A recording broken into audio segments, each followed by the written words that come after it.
एक कारखाने में एक नाइट शिफ्ट के दौरान देव प्रकाश ने अपने दोस्त गौरव को बताया कि उसने सालू के साथ शादी का प्रस्ताव रखा और उसने स्वीकार कर लिया है। इसके तुरंत बाद कंपनी का रोबोट देव पर हमला करता है और उसे मार डालता है। मामला एक दुर्घटना के रूप में बंद कर दिया गया, जबकि सुरक्षा अधिकारी फरीदी बेग को कंपनी से निकाल दिया गया है। 6 महीने बाद यूनिकॉर्न की 50वीं एनिवर्सरी पर जयंत अरखेड़कर को कंपनी के निदेशक मंडल में प्रमोट किया गया। उन्होंने सीईओ सत्यनारायण अधिकारी की बेटी निक्की अधिकारी से भी सगाई की। समारोह के बाद उनका कंपनी के सचिव मेनका मचाडो के साथ संबंध होना दिखाया गया है। मेनका जयंत को बताती है कि वह उसके बच्चे के साथ गर्भवती है और उसे ब्लैकमेल करने की कोशिश करती है। बाद में जयंत को उसकी और मेनका की तस्वीरों के साथ एक पत्र मिलता है, जिसमें उसे एक होटल में जाने के लिए कहा जाता है। होटल में वह यूनिकॉर्न के सीईएफओ अरविंद मणिवन और सत्यनारायण के बेटे और प्रतिबंध निदेशक से निशिकांत अधिकारी से मिलते हैं। दोनों का यह भी दावा है कि मेनका ने अपनी प्रेगनेंसी के दौरान उन्हें ब्लैकमेल किया था। वे तीनों मोनिका की हत्या करने की योजना बनाते हैं, जिसमें निशिकांत उनकी हत्या कर देता है। जयंत शरीर को ले जाता है और अरविंद शरीर का निपटान करता है। अरविंद और जयंत के अंतिम समय में योजना से बाहर होने की स्थिति में निशिकांत ने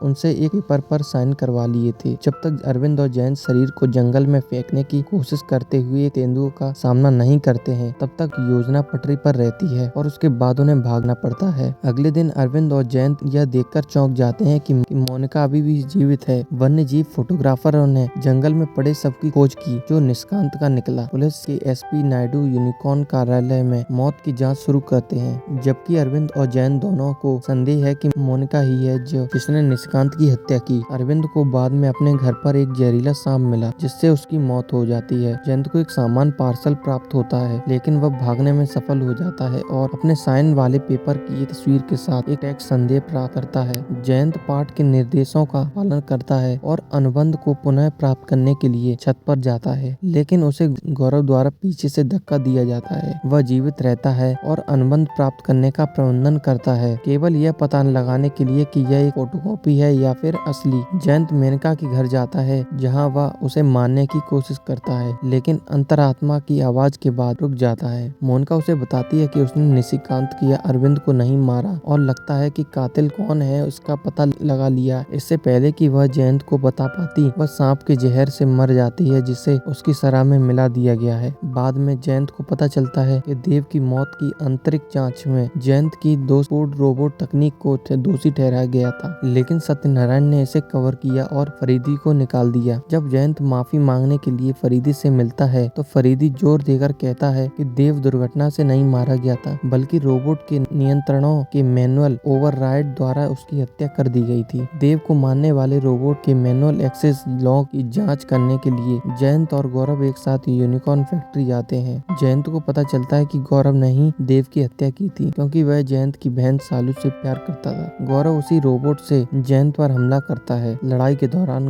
गौरव ने निशिकांत और अरविंद को मारने की बात कबूल की, लेकिन मेनका की नहीं। निशिकांत ने गौरव द्वारा देव की हत्या को देखा और गौरव को अपने सेवक के रूप में इस्तेमाल करना शुरू कर दिया। लेकिन जब निशिकांत ने गौरव से मेनका की हत्या करने के लिए कहा या वह उसे सालू के सामने उजागर करेगा, तो उसने निशि की हत्या कर दी और बाद में जयंत को मारने सहित घर की साफ सफाई के लिए निकल पड़े। कुछ संघर्ष के बाद जयंत अंत में अपनी घड़ी के साथ रोबोट को नियंत्रित करने में सक्षम हो जाता है और आत्मरक्षा में गौरव को मार डालता है। बाद में नायडू ने एक संवाददाता सम्मेलन में घोषणा की कि मोनिका का हत्यारा उसके अजन्मे बच्चे का पिता तमांग राणा था, जिसने मोनिका की हत्या के अपराध बोध के कारण आत्महत्या कर ली है। मोनिका के लिए प्रार्थना समारोह के दौरान नायडू ने जयंत को बताया कि मोनिका के बच्चे का वास्तविक पिता सत्यनारायण था। मोनिका से ब्लैकमेल होने की वजह से वह तमांग से मिलकर उसके शराब में जहर मिलवा देता है और फिर उसे चुप कराने के लिए नायडू ने तमांग की हत्या कर दी। जयंत बाद में मूल अनुबंध को पुनः प्राप्त करने के लिए गौरव के घर जाता है, लेकिन जैसे ही वह कागज को खोजता है और उसे जला देता है, वह उन सांपों से घिर जाता है जिन्हें गौरव ने चुरा लिया था और स्क्रीन काली हो जाती है, जिससे उसकी किस्मत का पता नहीं चल पाता है। तो दोस्तों, यह थी